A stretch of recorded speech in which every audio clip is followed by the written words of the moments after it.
Channels का आभार। नमस्कार। आज भारत के यशस्वी प्रधानमंत्री माननीय नरेंद्र मोदी जी का जन्मदिन है। उसके उपलक्ष्य में मैं सभी ज़िलेवासियों को, प्रदेशवासियों को और देशवासियों को और आप सबको बधाई एवं शुभकामनाएं देता हूं। आज मोदी जी के जन्मदिन पर अपन अगर मोदी जी के विकास की चर्चा करें तो देश के लिए बहुत बड़ी सौगातें मोदी जी ने दी है। और बाड़मेर संसदीय क्षेत्र के अंदर माननीय केंद्रीय कृषि राज्य मंत्री कैलाजी चौधरी के द्वारा प्रयासों से अपने यहाँ बाड़मेर, जैसलमेर, बालोतरा तीनों जगह रेलवे प्लेटफार्म पर जो सुदृढ़ीकरण होगा और मारवाड़ के अंदर लगभग 200 करोड़ रुपए की सौगात यहाँ दी है। और बाड़मेर के अंदर बॉर्डर इलाके में 590 करोड़ की लागत से भारतमाला रोड बनी है और रिफाइनरी का काम 73,000 करोड़ के आसपास बजट से बहुत तीव्र गति से चल रहा है। ये भी एक बाड़मेर के लिए, मारवाड़ के लिए बहुत बड़ी सौगात है। और मेडिकल कॉलेज के लिए 147 करोड़ रुपए का बजट स्वीकृत होकर खर्च होना और वो भी बहुत तीव्र गति से कार्य पूर्ण हुआ। और प्रधानमंत्री फसल बीमा के तहत 130 करोड़ रुपए मिले, लेकिन माननीय हमारे मंत्री जी कैलाजी चौधरी ने प्रयास करके 540 करोड़ रुपए अलग से इंश्योरेंस क्लेम के रूप में किसानों को दिलाया। इसके लिए मैं कैलाजी चौधरी को धन्यवाद देता हूं। और सौभाग्य योजना के तहत घर घर घरेलू कनेक्शन के पेटे 299 करोड़ रुपए और अभी भी 113 करोड़ रुपए की राशि स्वीकृत करके शेष बचे हुए घरों को बिजली से जोड़ना। और प्रधानमंत्री आवास योजना में तो बहुत सारे घरों को पक्की छत मिली है। और सीमावर्ती क्षेत्र में अभी 5 करोड़ की सेक्शन। और इस प्रकार अगर मोदी जी की बात करें तो देश के लिए कितना क्या हुआ वो किसी से छिपा हुआ नहीं है। और संसार के अंदर देश, सारे देशों में कितनी साख बढ़ी है। कोरोना काल के समय मोदी जी ने कितने देशों को दवाइयाँ उपलब्ध कराई वो आप सबको पता है। लेकिन अब दुख की बात यह है कि 2018 के अंदर जब राजस्थान के अंदर कांग्रेस की सरकार बनी तो कांग्रेस के मुखिया ने यहाँ राजस्थान के किसानों के सामने सरेआम झूठ बोले कि हम 10 दिन के अंदर संपूर्ण कर्जा माफ़ करेंगे, लेकिन किसानों का राष्ट्रीयकृत बैंक का एक भी रुपया माफ़ नहीं किया। और 19,000 से ज़्यादा किसानों की ज़मीनें नीलाम हुई और इस कर्जे से आहत आकर बहुत सारे किसानों ने आत्महत्या करी। और जब जब किसानों के फसल का खराबा हुआ है तो उन्होंने समय पर गिरदावरी नहीं करवाई। वर्तमान में पटवारी धरने पर थे गिरदावरी के समय। और इस प्रकार राजस्थान के अंदर किसानों के नाम पर कोई ऐसा विशेष काम नहीं किया जिससे किसान खुश हो। किसान बहुत दुखी है। और राजस्थान के अंदर सरकार बन रही थी, उस समय उन्होंने वादा किया था कि हम बिजली अब आपके सामने देखो बिजली की कटौती, दिन में कई बार बिजली कटती है। और किसानों के लिए जब किसान अपने फुहारे शुरू करता है तो ट्रिपिंग हो जाती है। इतनी बद हालात है जिसके बारे में क्या बताएं, पूरी जनता को पता है। और अपराध की बात करें, दुष्कर्म की बात करें तो ये भ्रष्टाचार वाली सरकार, कुशासन वाली सरकार और जंगल राज वाली सरकार, इस सरकार के अंदर किसी ने अपने को सुरक्षित महसूस नहीं किया, चाहे महिला है, चाहे युवा है, चाहे किसान है।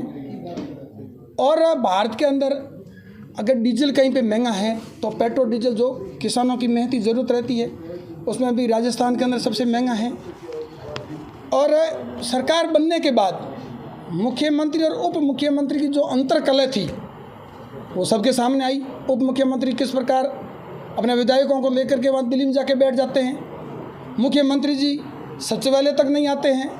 ये परिस्थिति सारी ऐसा घटनाक्रम चला कि लोग देखते रह गए। और जब कोरोना काल आया, संसार में पहली बार ऐसी बीमारी आई जिससे हर व्यक्ति बहुत त्रस्त था, उस समय कांग्रेस सरकार 5 सितारा होटल में जाकर कैद होगी और पुलिस के घेरे 2 इस प्रकार रखे कि कोई व्यक्ति उनसे मिल नहीं सका।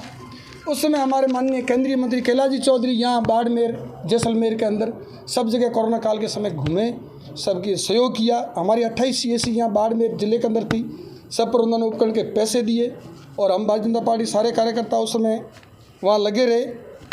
और जब ये कोरोना काल के समय व्यक्ति ने इनको होटल में रुकने के लिए सरकार के लिए पैसों की व्यवस्था करी, उस व्यक्ति को इन्होंने जो बिजली का जो ठेका दिया था, और आप सबको पता है कि 10 गुना बिजली के भाव बढ़ गई थी। जब हड़ताल करी, हम लोगों ने कहा कि भाई आप भाव कम करो बिजली का, तो उन्होंने क्या कहा, ये सरकार के हाथ की बात नहीं है, ये बिजली का भाव जो कम करना बढ़ना नहीं, ठेकेदार के हाथ में है। ये बड़ी अचंभित बात है, ऐसा हमने पहली बार देखा है। और बिजली को लेकर के इतने झगड़े होने शुरू हो गए, और ऑल ओवर राजस्थान एक गैंगवार का अड्डा बन गया एक प्रकार से। लंबे समय से मोदी जी फ्री में अनाज दे रहे हैं, लेकिन राजस्थान सरकार ने पिछले 6 महीने से खाद्य सुरक्षा का अनाज लोगों को देना बंद कर दिया। युवाओं को इन्होंने कहा कि हम आपको बेरोजगारी भत्ता देंगे या आपको नौकरियां देंगे। उस बात पर आप सबको पता है कि बार बार पेपर लीक हुए। जब 17 पेपर लीक होते हैं, उसके बाद में ये जांच करवाते हैं, और उसके बाद में भी पेपर लीक हो रहे हैं। और सबसे बड़े दुख की बात यह है कि राजस्थान सरकार के अंदर आरपीएससी का सदस्य बाबूलाल कटारा जब दोषी साबित होता है, पुलिस उसको अरेस्ट करती है, और जब पुलिस छोड़ती है, कल के अखबार में आप सबने पढ़ा, ईडी उसको गिरफ्तार करती है। तो इस प्रकार इस सरकार के अंदर कुशासन भ्रष्टाचार के अलावा यहाँ कुछ भी नहीं हुआ। अब देखो, मनरेगा योजना है जो देश की सबसे बड़ी योजना है, किसान सीधे उससे प्रभावित होते हैं, लेकिन वो एक बार कहते हैं 3 लाख का टाका सेक्शन करेंगे, दूसरी बार कहते हैं 2 लाख का टाका सेक्शन करेंगे। इस आधार पर कोई सेक्शन नहीं हो रही है। और अभी ये है जो इन्होंने शिविर जो राहत कैंप के तौर पर दिए, और जिस प्रकार फूड पैकेट बांटे हैं, तो संसार के अंदर पहली बार ये लोगों के स्वास्थ्य के साथ में खिलवाड़, आपने वीडियोज़ वगैरह देखे हैं। तो इस प्रकार इस सरकार के अंदर सारे कर्मचारी समय समय पर हड़ताल पर रहे। और सबसे बड़ी दुख की बात यह है कि इसी सरकार के मंत्रियों ने कैसे कैसे बयान दिए। जब बलात्कार की बात आई तो उनके मंत्री बोल रहे हैं कि ये मर्दों का देश है, प्रदेश है। मैं कहना चाहता हूँ कि ये मर्दों का प्रदेश है, ये बात बिल्कुल सही है। ये सीमा सुरक्षा के लिए, जनता की सेवा के लिए, और किसी भी वक्त मर्द है बिल्कुल मजबूती से खड़े हैं, लेकिन अपनी आन बान शान को बचाने के लिए खड़े हैं। स्त्री तो धर्म को बचाने के लिए खड़े हैं, लेकिन ये शब्द बोलना राजस्थान को एक प्रकार से कलंकित करता है। और इन्हीं की सरकार के मंत्री माननीय हेमाराम जी चौधरी ने कहा कि मेरे क्षेत्र में जो रोड बनी है उसमें पूर्ण रूप से घोटाला हुआ है। और इस प्रकार है जो प्रदेश से सरकार से लोगों का पूरा विश्वास उठ चुका है। अभी आपको पता है कि महात्मा गांधी प्रेरक के नाम से प्रत्येक राजस्व गांव से एक व्यक्ति को लेने के लिए पूरी भर्ती प्रक्रिया की, और भर्ती प्रक्रिया पूरी क्या हुआ, उससे पहले ही वो रोक लग गई। और इस प्रकार अभी ये जो मोबाइल बांट रहे, मैं इनको कहना चाहता हूँ कि मूलभूत आवश्यकता लोगों को पानी की है, पानी के लिए लोग त्रस्त है। आप पानी की व्यवस्था कर नहीं सकते। जल शक्ति मंत्रालय से आपको 28,000 करोड़ रुपये पहले मिल चुके थे, आप 4,000 करोड़ भी खर्च कर पाए।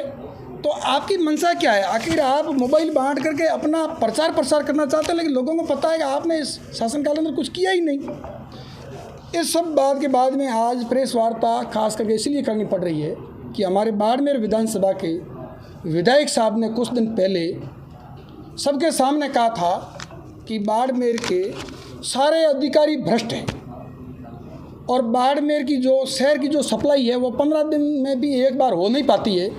यहाँ लोग बार बार पानी को लेकर के बार बार चिल्लाते हैं। हम लोगों ने भी नगर परिषद सामने धरना दिया, उसमें पानी का मेन मुद्दा रखा।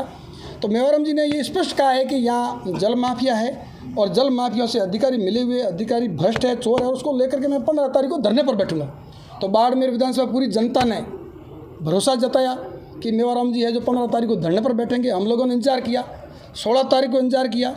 जब पता चला कि ये तो कथनी और करनी में अंतर रखते हैं, तब है जो आज हमको आप लोगों को ये समय आप लोगों से हमने मांगा कि अपन कम से कम बैठ के चर्चा करेंगे आखिर इनकी मंशा क्या है। इन्होंने अधिकारियों को ग्रामीण से शहर और शहर से ग्रामीण करके, या आगे वाली ऑफिस से पीछे वाले ऑफिस में करना, पीछे वाले ऑफिस को आगे करना, आगे वाले ऑफिस में करना, इतनी श्री करके इन्होंने धरना कैंसिल कर दिया। और इन्होंने भूमाफियाओं को पन्ना किस प्रकार दिया है, ये हमेशा आप लोगों के द्वारा अखबार में दिया जाता है। और नगर परिषद की अगर अपन बात करें, इतना भ्रष्टाचार राजस्थान में अन्य किसी नगर परिषद के अंदर हो ही नहीं सकता। यहाँ एक बाबू की पोस्ट के व्यक्ति को बार बार सभापति के इशारे पर और विधायक के इशारे पर यहाँ आयुक्त के पद पर रखते हैं और बार बार घोटाले होते हैं। और इन्होंने ही कहा था 2008 से 2013 का जो कार्यकाल था कांग्रेस सरकार का, उस समय यहाँ के माननीय विधायक ने कहा था कि राजस्थान के अंदर कोई अगर भ्रष्ट नगर परिषद है तो वो बाड़मेर है। इन्होंने ही कहा था। और इनकी जो भ्रष्ट नगर पालिका के बारे में, अगर नगर परिषद के बारे में अगर अपन बात करना चाहें तो एक अचंभित बात आपके सामने आएगी। रीको की लगभग 25 करोड़ की ज़मीन अपने चहेते उस व्यक्ति को दी जाती है, स्टे के बावजूद भी पट्टे जारी कर किए जाते हैं। किस व्यक्ति को? जिन्होंने अशोक गहलोत की सभा के अंदर बाड़मेर में भोजन की व्यवस्था की थी और जिनके नाम से पट्टे नगर परिषद जारी किए, उन व्यक्तियों को तो पता ही नहीं कि हमारे नाम से पट्टे बने हैं। ऐसे गरीब लोगों के नाम से पट्टे जारी कर दिए और जब अखबार में आई या विरोध किया लोगों ने तो पट्टे निरस्त करना करके और इतिश्री इन्होंने फायरिंग रेंज की ज़मीन के अंदर जो ज़मीन पर भूमाफिया ने कब्जा करने की कोशिश किया, हड़पने की कोशिश की, उन पर मुकदमा दर्ज तक नहीं हुआ। इस प्रकार बाड़मेर विधायक इतने नाकाम रहे कि ये यूआईटी का चेयरमैन बना नहीं पाए और यूआईटी के चेयरमैन नाम पर एक समुदाय के लोगों को आपस में इतना लड़ाया कि मारपीट जैसी नौबत आ गई और दूसरे समुदाय को भी कहा कि हम आप एक होकर के आ जाए तो आपको बना दें। लेकिन आप सबको पता है कि वो आज दिन तक यूआईटी चेयरमैन बना नहीं पाए। और सबसे बड़ी बात, सभापति और उप सभापति की लड़ाई जब जनता के सामने आई तो उसे सीधा सीधा साबित हुआ कि वो अपने अपने हिस्से की या अपने अपने लोगों चहेतों को ज़मीन की बंदरबांट करने के नाम पर उनका झगड़ा हुआ। और उप सभापति कहते हैं कि मैं प्रेस वार्ता बुलाऊंगा और विधायक के बहुत सारी पोलें खोलूंगा और कुछ समय बाद में है जो उनका आपसी राजीनामा हो जाता है। और बड़े दुख की बात है कि मीडिया जो चौथा स्तंभ है उनके ऊपर विधायक साहब के सह से मुकदमे दर्ज किए जाते हैं। ये 227/2000 सन के अंदर इनका मुकदमा होता है इनके ऊपर, 255/2012 मीडिया पर मुकदमा होता है, 244/2023 अभी मीडिया के ऊपर मुकदमा हुआ। और जो कोई मीडिया का कर्मी या कोई भी व्यक्ति उनके खिलाफ बोला है, उनके साथ क्या हुआ आप सबको पता है। हाथ पैर तोड़ दिए जाते हैं और सब दहशत में हैं, डर में हैं, भय में हैं। और महिला शक्ति की अगर बात करें यहाँ पे तो सरेआम क्या बताएं, कहना नहीं चाहते हैं, ऐसा दुष्कर्म का मामला यहाँ हो जाता है। चोरियाँ एक आम जन की दहशत की बात है। हर व्यक्ति डरता है कि आज रात को मेरे घर के आगे या मेरे घर के अंदर चोरी नहीं हो जाए। और आम जन सारे भ्रष्ट है, मेरे यहाँ अधिकारी जितने भी वो भ्रष्ट है। तो इससे सीधा सीधा साबित होता है कि अगर वो सभी भ्रष्ट है तो न्याय जनता को मिलने का कोई सवाल ही पैदा नहीं होता है। अभी बाड़मेर जो रिंग रोड है उसको लेकर के बहुत सारे आशियाने उजाड़ दिए जाते हैं। एक खसरा नंबर 2010 जिसमें नगर पालिका ने लोगों को पट्टे दिए, उस पट्टे वाले भूखंडों को तोड़ करके वहाँ रिंग रोड बन रही है। लेकिन किसी व्यक्ति को मुआवजे के रूप में 1 रुपये की राशि 2010 खसरे के अंदर नहीं मिली। जो 2010 जो खसरा है वो खातेदारों का था और लेआउट बन करके उसके अंदर पट्टे दिए गए और उनको तोड़ दिया जाता है।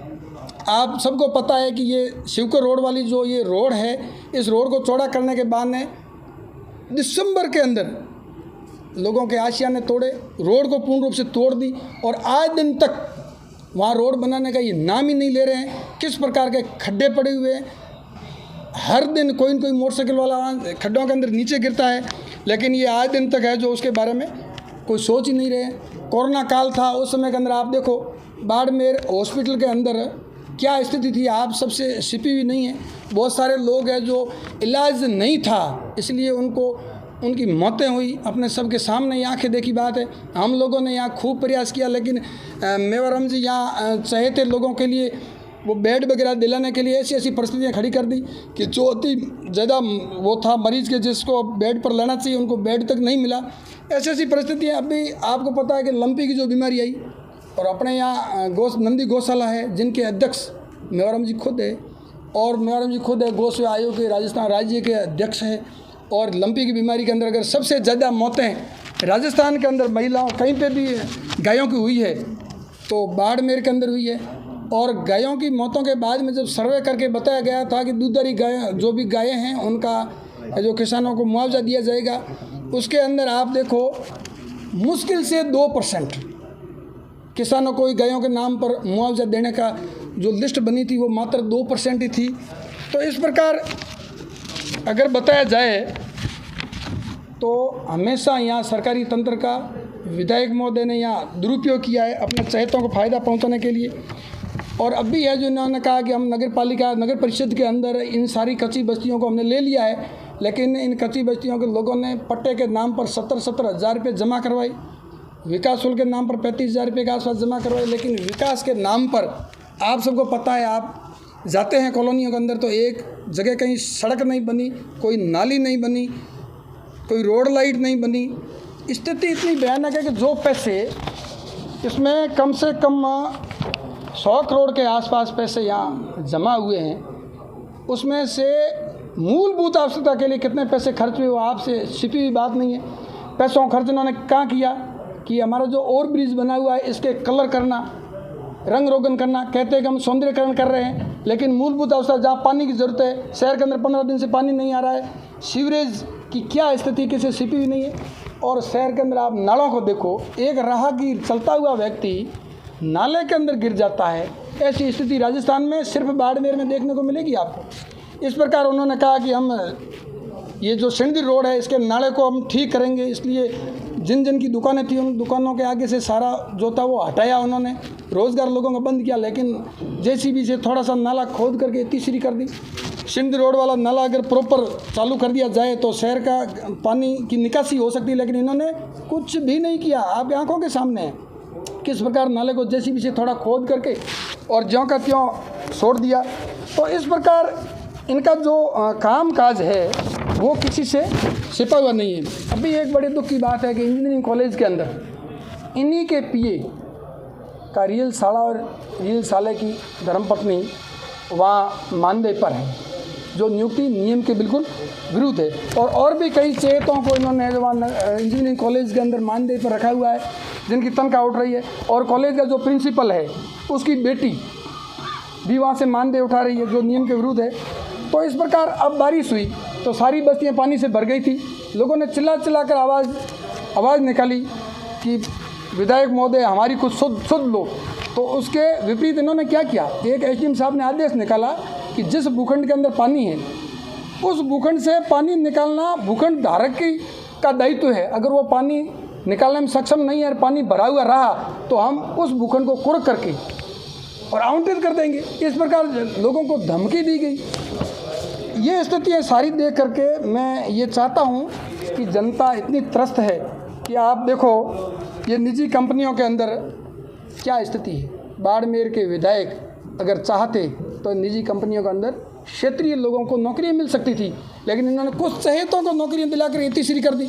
यहाँ 85% क्षेत्रीय लोगों को नौकरियां मिलनी चाहिए थी, लेकिन इन्होंने एक बार भी इस बात का कोई मुद्दा नहीं उठाया। और इन्होंने है जो बीते दिनों एक बहुत बड़ा घोटाला, कोयला घोटाला हुआ बाड़मेर के अंदर। आप सबको पता है कि 2200 रुपये टन के हिसाब से किस प्रकार एक चहेते को टेंडर दे करके और 6,500 टन के भाव से आगे कोयला बिकना, इसके बीच में कितना लंबा घोटाला चला। और उस घोटाले के अंदर मैं आपको दावे के साथ कहता हूँ कि यहाँ राजस्थान के अंदर बीजेपी सरकार बनेगी और बाड़मेर के अंदर विधायक भारतीय जनता पार्टी का बनेगा। उस समय ईडी से उस कोयले घोटाले की जांच कराई जाएगी और जो उस घोटाले के अंदर दोषी है, विधायक के नज़दीक चहेते लोग हैं, विधायक का हाथ भी उसमें हो सकता है, उसकी केंद्रीय एजेंसी से जांच होकर के और जो दोषी पाया जाएगा उसको जेल के सलाखों के पीछे भेजा जाएगा। ये आप देखना। और होमगार्ड के पीछे ज़मीन पर जो कब्जा हुआ था उसके अंदर भी विधायक साहब के पीए का नाम उछला था, आप सबको पता है, और वो कुछ दिनों के बाद में वो दब जाता है। तो इस प्रकार ये सारे मामलों को लेकर के मैं देखता हूँ कि बाड़मेर की जनता बहुत त्रस्त है। माननीय विधायक साहब से मैं कहना चाहता हूँ कि आप जनता के सामने कितना झूठ बोलोगे। आपने कहा 15 तारीख में धरने पर बैठूंगा, लेकिन आप वापस कोई बात ही नहीं कर रहे हो। अब जनता समझ चुकी है, जनता कोरोना काल से लेकर, लंपी बीमारी से लेकर, मूलभूत आवश्यकताओं से लेकर, बाड़मेर में पानी की व्यवस्था को लेकर, रोड नाली की व्यवस्था को लेकर के, लाइट की व्यवस्था को लेकर के जनता को सब पता चल गया कि ये विधायक हर काम में नाकाम रहा है और ये कोई जनता की सुध तक ले नहीं पाए हैं। इसलिए अब जनता इस विधायक से बहुत ही त्रस्त है। वो तो आरोप एक दूसरे पर लगते रहते हैं, लेकिन बाड़मेर विधायक पर जो आरोप है ना वो निराधार एक भी नहीं है। जब ये सरपंच रहे बालेबा के अंदर, उस समय टांका प्रकरण चला, मुकदमा दर्ज हुआ, रोका, वापस मुकदमा दर्ज हुआ। इनके ऊपर जो आरोप है ना वो तथ्यात्मक है। अच्छा, सुनने को ये मिल रहा है कि जो कैलाश चौधरी जी है वो कहीं ना कहीं दिलचस्पी नहीं दिखा रहे बाड़मेर विधानसभा में, और प्रियंका चौधरी जो है सीबीआई को लेकर सवालों के घेरे में है। तो क्या भाजपा इस बार टिकट रूपाराम सारण को देने वाली है? भारतीय जनता पार्टी के पास चुनाव लड़ने के लिए कार्यकर्ताओं की कोई कमी नहीं है। रूपाराम सारण से अग्रणी पंक्ति में और बहुत सारे कार्यकर्ता हैं, और कैलाश चौधरी ने बाड़मेर के लिए सब कुछ किया। आपको पता होगा कोरोना के समय में किस प्रकार कैलाश चौधरी ने 28 CSC पर जाकर के मरीजों की सुध ली और उपकरण के लिए पैसे दिए। कैलाश चौधरी हमेशा यहाँ सक्रिय रहे। आज प्रधानमंत्री नरेंद्र मोदी का जन्मदिन है, तो भाजपा के द्वारा क्या कुछ कार्यक्रम है आज बाड़मेर में? आज प्रधानमंत्री जी हमारे नरेंद्र मोदी जी जो संसार के सबसे यशस्वी प्रधानमंत्री है, जिनको लेकर के आज हम हॉस्पिटल के आगे सबको चाय पिला रहे हैं, और मोदी जी ने भी शुरुआत चाय से करी थी, इसलिए हम सबको चाय पिला रहे हैं। और ये पखवाड़ा हमारा मोदी जी जन्मदिन को लेकर के है, उसमें ब्लड डोनेशन से लेकर के कच्ची बस्तियों में फल फ्रूट बांटने से लेकर के सारे काम होते रहेंगे। आपने सर जैसे कहा ईडी और सीडी का मामला ईडी से जांच करवाएंगे कुछ मामलों में, तो ऐसा तो नहीं है कि बीजेपी नेता भी दूध के जुड़े हुए हैं? पिछले दिनों बाड़मेर की जो प्रमुख दावेदार है इस बार उनके ऊपर भी, उनके घर पे भी सुनने में आया CBI का छापा पड़ा है। इसको लेकर भाजपा के नेता चुप क्यों? ऐसा है, बाड़मेर विधायक पर या नगर परिषद पर ईडी से जो जांच करवाने की हम बात कर रहे हैं वो 100% सत्य है, क्योंकि यहाँ घोटाले हुए हैं, जनता को पता है। और अगर सरकार हमारी आएगी 100%, और यहाँ से विधायक अपना बनेगा भारतीय जनता पार्टी का, तो हम ईडी से जांच करवाएंगे। भाजपा नेताओं पर आप चुप क्यों हैं, जिनके ऊपर खिलाफ भ्रष्टाचार के मामले भी उजागर हुए हैं, जाँच में भी? ऐसा है, एजेंसियाँ जांच करना अपने आप में स्वतंत्र है। जब जांच पूरी होने के बाद में कोई दोषी साबित होता है ना, तो अपन उसके बारे में कह सकते हैं। आपने जैसे एक और मामला बताया कि पत्रकारों के खिलाफ मामले दर्ज करवाए हैं मेवाराम जैन ने, 3 मामले आपने बताए, तो ऐसा एक मामला पत्रकार के ऊपर भाजपा नेता ने भी दर्ज करवाया था, मतलब अप्रत्यक्ष रूप से भाजपा नेता का नाम भी उसमें शामिल था, उसको लेकर आपका क्या कहना है? नहीं, उसके बारे में मुझे जानकारी नहीं है। नहीं, वो बड़ा मामला था, बिहार के अंदर दर्ज हुआ था मामला, उसमें सारे आरोप झूठे भी साबित हुए थे। हाँ, ऐसा अगर किया है तो बिल्कुल गलत किया है। ये मीडिया चौथा स्तंभ है।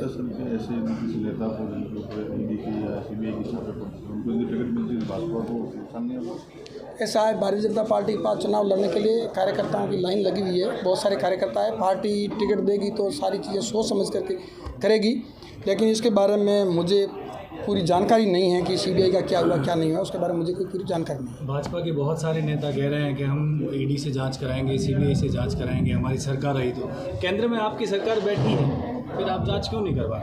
ऐसा है, राजस्थान तो केंद्र से आएगी। राजस्थान के अंदर जब हमारी सरकार बनेगी तो हम यहाँ से जब जांच करवाएंगे तो उसमें साबित होगा कि अगला भ्रष्टाचार में लिप्त है, दोषी है, तो केंद्रीय एजेंसी से भी हम जांच करवाएंगे। और हमारा ये मिशन है, जिसने घोटाला किया है, जो भ्रष्टाचार में लिप्त है, जब तक वो दोषी साबित होकर के सलाखों के पीछे नहीं जाएगा तब तक हम अमन चैन नहीं। तो अभी आपका आधार क्या है? आप बार बार आपके नेता CBI जांच की बात कर रहे हैं, तो अभी आधार क्या है उन पे आरोप लगाने का? ऐसा है, आप किसी से छिपा हुआ नहीं है। आपने खुद ने कहा कि आरोप तो रिको की भूमि को 25 करोड़ की भूमि को किस प्रकार ऐसे लोगों को पट्टे दिए जाते हैं। एक चहेते के लिए जो अशोक जी की सभा के अंदर खाने की व्यवस्था करता है, उस व्यक्ति को 5 भूखंडों पट्टे दिए जाते हैं 25 करोड़ की ज़मीन के, और जब उन व्यक्तियों को पूछा जाता है कि आपके नाम से पट्टे बने, तो वो कहते हैं मुझे पता ही नहीं। इससे बड़ा भ्रष्टाचार तो हिंदुस्तान में हो ही नहीं सकता, तो उसकी जांच तो करवानी ही पड़ेगी, और जो दोषी है वो सलाखों पीछे जाएगी। तो नहीं, वही तो मैं कह रहा हूँ सर, वही तो कह रहा हूँ। जब आपको ये पता है कि कन्फर्मली CBI जांच के लायक है, तो फिर आप केंद्र से पूछ के कहलवा के आप CBI भिजवा क्यों नहीं? बिल्कुल, हमारा प्रयास जारी है। जांच एजेंसी सर यहाँ जांच करने के लिए आती है, तो कुछ तो आधार होता है उनके पास, सब जब आती है बिना आधार के तो कोई भी सुरक्षा एजेंसी यहाँ पे नहीं आएगी जांच करने के लिए। उसके बाद भी BJP पूरा मतलब नेता सब चुप क्यों है इस मामले में? उस मामले के बारे में मुझे कोई जानकारी नहीं है। अगर CBI आई है तो वो प्रॉपर जांच करेगी। सर टिकट की दावेदारी की लाइन में आप खड़े हैं, तो 5 सालों में आपने अभी तक क्या काम किए हैं, क्या बोल होंगे आपके? ऐसा है, 5 सालों में हमने यहाँ विपक्ष की भूमिका निभाते हुए बाड़मेर के अंदर बार बार धरने दिए, बार बार ज्ञापन दिए, लोगों के साथ हम खड़े रहे। सुख दुख के अंदर किसी भी चीज़ की ज़रूरत पड़ी तो हम जनता के साथ में खड़े रहे। कोरोना काल में हमने हॉस्पिटल के आगे कंधे से कंधा मिलाकर जनता के सहयोग में खड़े रहे। लंपी की बीमारी आई तो हमने घूम कर गाड़ियों के अंदर दवाई डाल कर घूम करके वहाँ गायों का इलाज करने का प्रयास किया। हमने 5.25 साल प्रॉपर नींद नहीं ली, हम जनता के साथ खड़े रहे।